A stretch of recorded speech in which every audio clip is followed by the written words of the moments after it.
Perfect.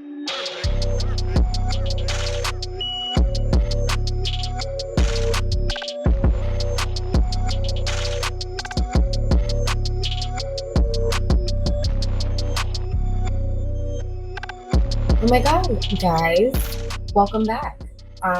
Feeling really good because I got my makeup done, looking all right because I gotta work tonight. And not only do I review horror movies, but I also have to witness the horrors of the nightlife in Florida. I am a bartender also on top of this. So before I go to work, I wanted to, of course, ramble per usual, but this episode's a little bit different. For some reason, I tend to be a little bit nosy into what people are watching, and for some reason, everybody likes to say, I say everybody.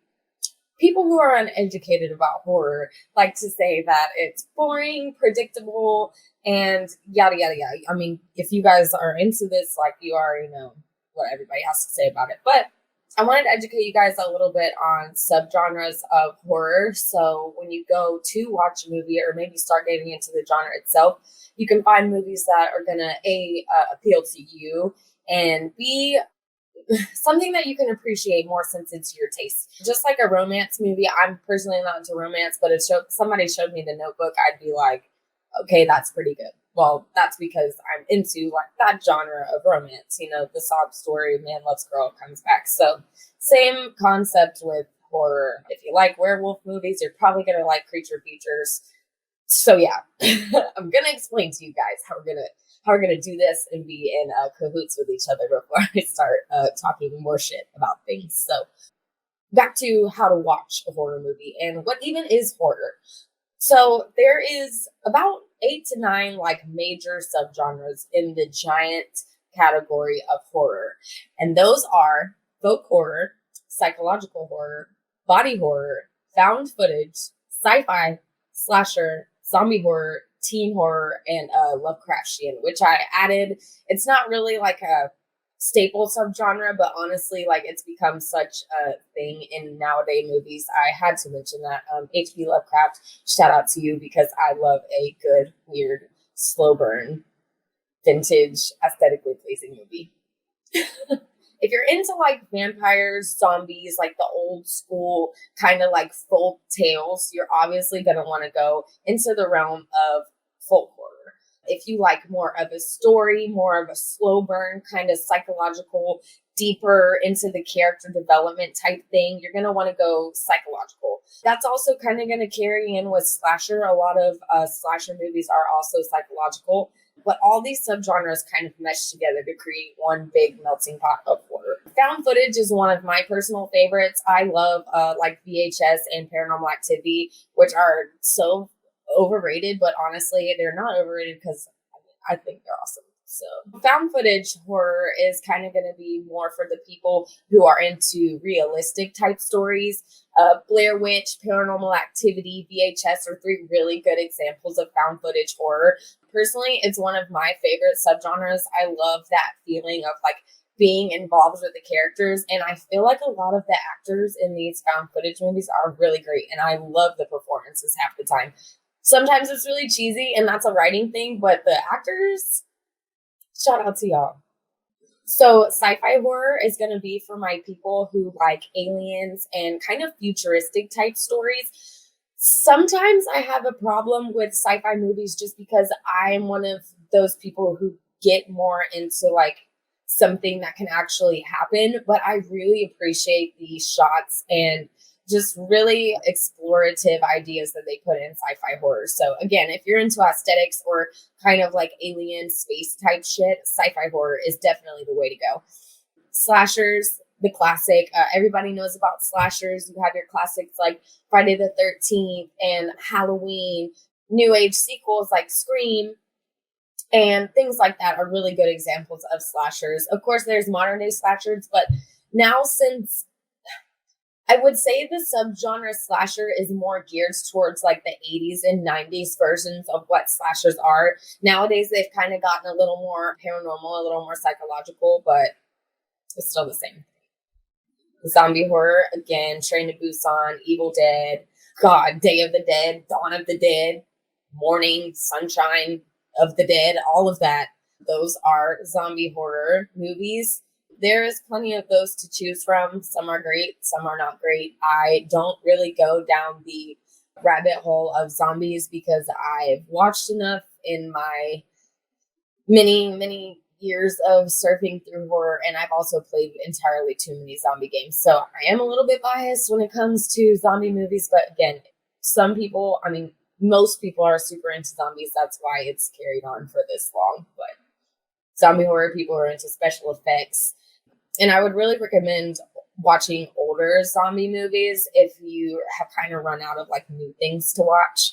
I find them really great. And again, special effects I can always appreciate. And back in the day, they used to have some really badass zombies.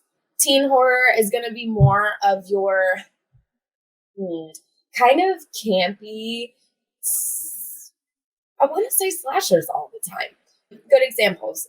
Scream is also a slasher, but a teen horror as well. A lot of teen horrors are going to be based around characters that are in college or high school or middle school, things like that. I really like them. They tend to be really funny and lighthearted and not so like gory and serious, but also still have that cheesy comedy side, which I love that in a horror movie because it, once you see so many disturbing things, a good comedy undertone is nice. While still talking about subgenres, you also have new age directors like Jordan Peele who have virtually created their own subgenre, which is social horror. You've seen this played out in movies like The Society, which is also a body horror type movie. But the way he portrays the disturbance and the terror that people like right now are experiencing in their social lives and out in the world, and the fact that he's managed to create this subgenre of horror that's really touching people in like a completely different way, I think is awesome. So shout out to Jordan Peele, who's created his own subgenre. I love him. I'm not going to go into the rant about Jordan Peele right now. I want to. I won't. Okay, so how do you choose what you're into? Well, you probably look out for movies that interest you and then go from there. I highly recommend Shudder because the way that they have their movies categorized and laid out is super easy to use and really user friendly. I'm going to recommend Shudder to you guys probably 1,000 times, but like I said, the way they curate the list of their movies makes it super easy to watch things that you're into and also find new movies that you wouldn't typically see on Netflix or Hulu. There's some really great B and C list movies on Shudder that are categorized by subgenre. So when you go on the app, you'll see like there's psychological thrillers and there's creature features, and they name them these subgenres a whole bunch of different things, so you can go and surf the movies and pick what you want, which I think is awesome. And it's seriously like one of the best designed apps, like movie watching apps, in my opinion. It's great. And they also invite like new directors like once a month to curate this list of their favorite movies or movies that kind of go along with movies that they make or movies that have inspired those directors. And that's a really awesome way to like kind of get more information about the people that you're into and the movies that you're into. Yeah, Shudder is a really great way to stay up to date on new horror movies and also educate yourself on older movies. And speaking of older movies, like how far back do you really have to actually go to understand like horror and references that happen like nowadays? Because there's movies like Cabin in the Woods who have so many references that, to me, if you haven't watched a horror movie, it honestly doesn't have the same flair as if you would have the same like education about horror and then watch the movie. Especially if you're like me too. Like I was young, I grew up in a really like anti-horror household. So everything that I've learned about horror has come through like internet surfing and kind of educating myself online because I just thought it was that interesting. And I seriously had to go back and search online just for the history of subgenre because this horror is so deep and complex. I could literally go on for days about every little single detail about it. It's insane. Fun fact, the first horror movie in color was The Curse of Frankenstein in 1957, following the success of Universal's Dracula, which was 1930. And this sounds like a really long time ago, but what's crazy is these aren't even like the first horror movies ever made. The first horror movie was made in the 1800s. I did not put that in my notes. That's lovely. The first horror movie was made in like 1890 something. It was a short film. It was like 6 minutes long, but it's called La Manoir du Diable. Excuse my French. Oh my God, literally, excuse my French. It's French. But this was like the first example of a horror film. And I was kind of like, okay, that doesn't really count. So I went online and I dug. And the first, from what I can find, the first full length horror film came in 1913 with the movie The Student of Prague. So horror is really old.